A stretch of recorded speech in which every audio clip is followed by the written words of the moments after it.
painting an idea that it's possible, but how is it possible comes into play. And one thing that actually you helped me with, and so 4 kids down, I think I've had, I'm trying to think of timelines, all 4 kids for as long as we've known each other.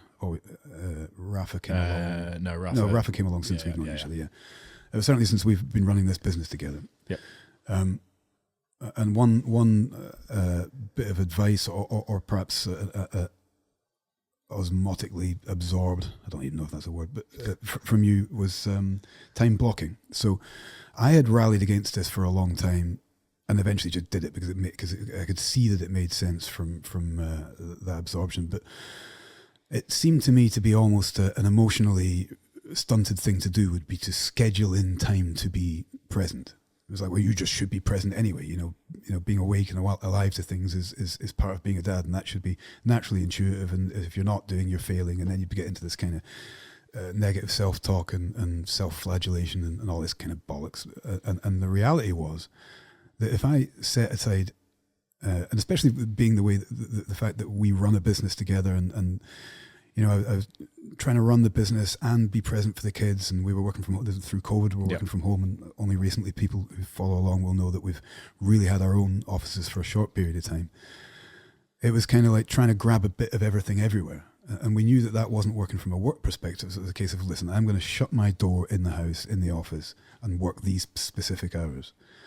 But the next part of that, and the next logical step, was to say, actually, if you flip that on its head, what I could and should be doing is saying between the hours of, and just arbitrary examples, between the hours of 5 and 7 p.m. Now, that's obviously not going to work with everybody's schedule, but it was working with mine.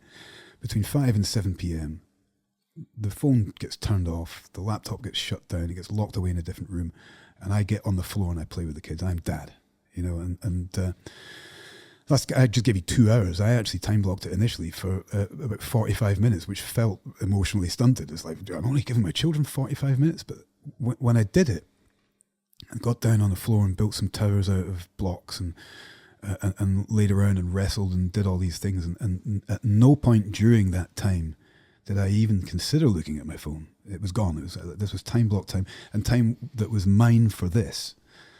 That quality time with the kids was astronomically different to what it had been previously, which was kind of trying to half play, oh, that's nice, the drawing you've got, hold on a minute, I need to answer this message, you know, daddy's on his phone.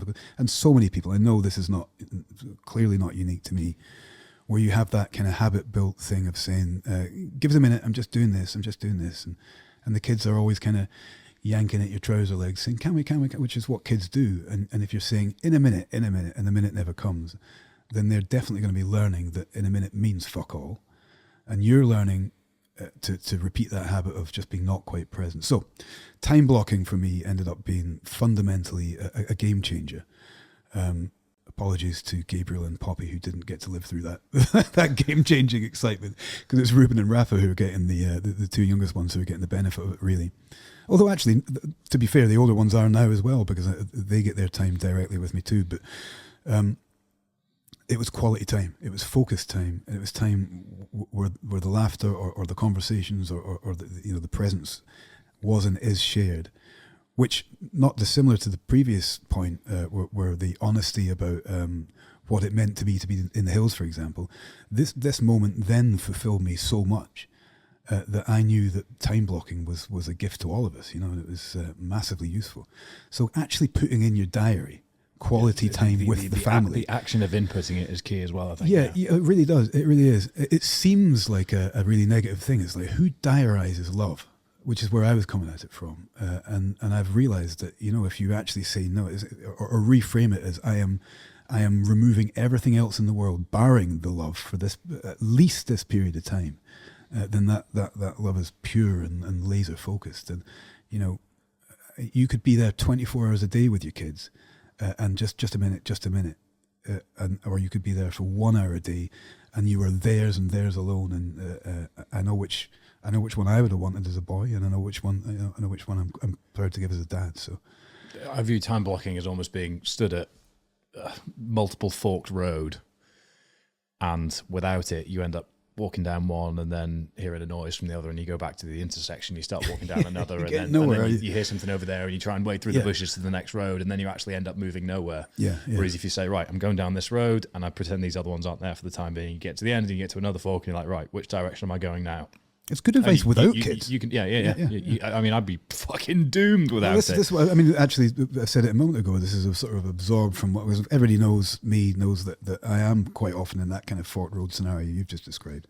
But the better I manage my diary and the better I manage my, the time blocking and all the rest of it, the more I'm giving to people. So the better business partner I become, the better father I become, the better husband I become, the better athlete I become.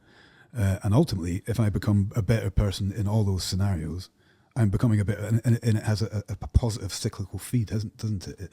It moves everything forward. Whereas the opposite is everything has a slight negative churn, and I'm moving backwards. And so are all those relationships and all those important factors in my life.